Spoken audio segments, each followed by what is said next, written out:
All week here on Fox Sports North, we have been honoring the men and women of the Minnesota National Guard and the great work that they do. Marney Gellner has a story now of a man whose work is both risky and rewarding.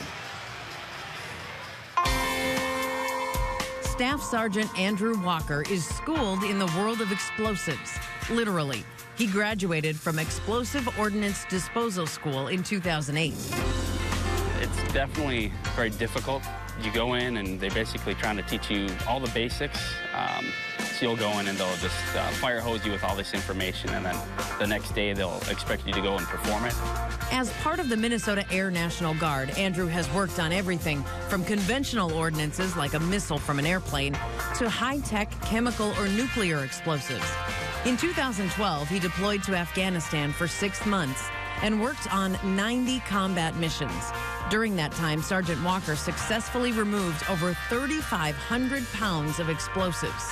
Whether it's through IEDs, which are like roadside bombs or that kind of thing, or through weapons caches, they'll make the explosives and they'll store them somewhere before they make the actual IED. So we're basically removing that from the battlefield. Andrew was awarded the Air Force Combat Action Medal for working with the Army in a hostile environment and the Bronze Star for his accomplishment in a deployed location. However, his mission in Afghanistan was not without incident. While his team was returning from a mission, their truck was hit by a roadside bomb. We just got struck and just everything in the vehicle was flying around, and you just didn't realize what was happening until you landed and you kind of get your bearings. But just unexpected is probably a word, and we had it way better off than a lot of people that go through that. We were very fortunate with our vehicle and just everything that happened there. No one in the truck suffered life-threatening injuries. Andrew needed shoulder surgery and dealt with some head trauma issues, but considers himself very lucky. He also considers his job a perfect fit. Everyone that does EOD, once they do it, they love it. You can talk to anyone that's done it, whether it's a day or 30 years. It's challenging, and the job never gets old. We continue to celebrate this week our military all-stars. Fox Sports North was granted special access to some of the National Guard sites in the state of Minnesota, and we'll feature one of them each day here on All-Star Live. Tonight, we feature the 148th Fighter Wing.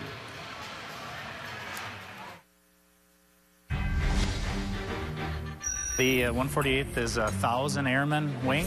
We maintain 22 F-16s like this one. This is a specialized F-16. It's called a Block 50. It has a specialized mission that there's only a handful of F-16s out there that do that mission. It's called the Suppression of Enemy Air Defense, SEAD. So we call it a SEAD mission.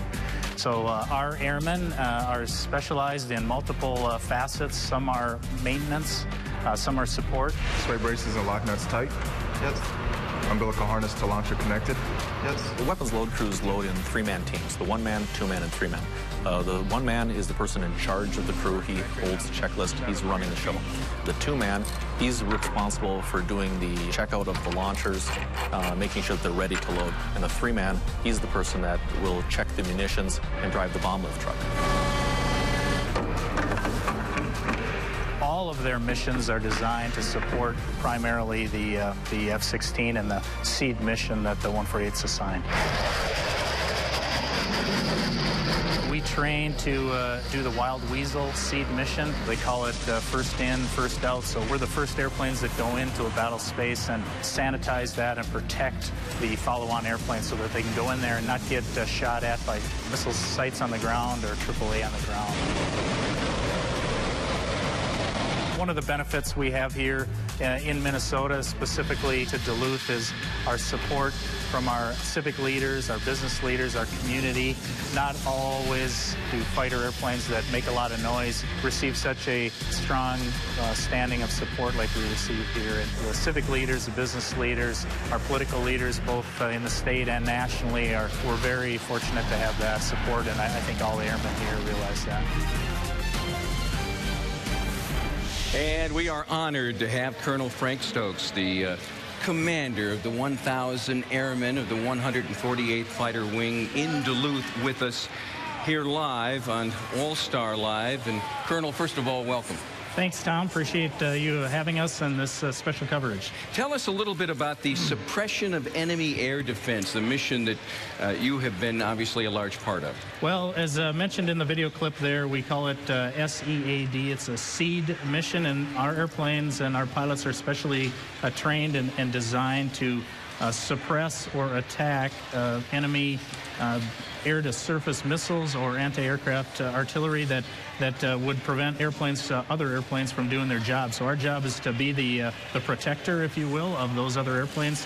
As mentioned, usually the first in, last out, and to make sure those guys can do their jobs. Your unit has been deployed to the Middle East. How often has that occurred? Well, the airplanes, the pilots, the maintenance, the support have gone 3 times to Iraq and once to Afghanistan in about the last 9 years. But as seen in the clip there, we also have civil engineers, security forces that are deployed constantly. I actually have 2 groups right now that are on the overseas shores. So do you have active duty airmen in the 148th? You know, we do not have active duty airmen stationed there. However, we've been designated an active associate mission, which means as early as next summer, active duty airmen will come to Duluth, and they'll start training, deploying, and flying with us. 1,000 personnel, 1,000. How many of those are full-time? Sir, about 400 of them full-time right now. The remaining are what we call traditional guardsmen or drill status guardsmen, which means they work in the community, they go to school, and they work with us, obviously, when we deploy and when we train. What is the support like from the city of Duluth for you? Well, I get to brag to my fellow wing commanders that I work and live in the best city in the United States as far as support goes. From our Chamber of Commerce, from our civic leaders, from our elected leaders, we have nothing but strong support and praise every time we deploy, when we come back, and even when we're at home training.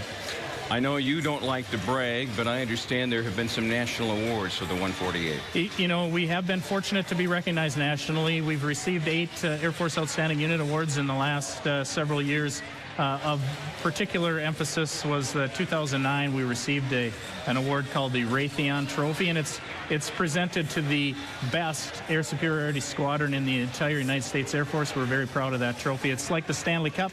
You get to hold it for a year, and we've got plenty of pictures of that. Well, that's wonderful. I just think that we live at a time in our country, looking back a few decades, where the military really wasn't, unfortunately, appreciated the way they are today. And it is great to be working at this time, to know that the communities and the people of our country not only support you, but thank you for your service. Well, I think what you and FSN are doing to cover the Guard this week is a measure of that support, and we appreciate it. Colonel Frank Stokes, thank you so much.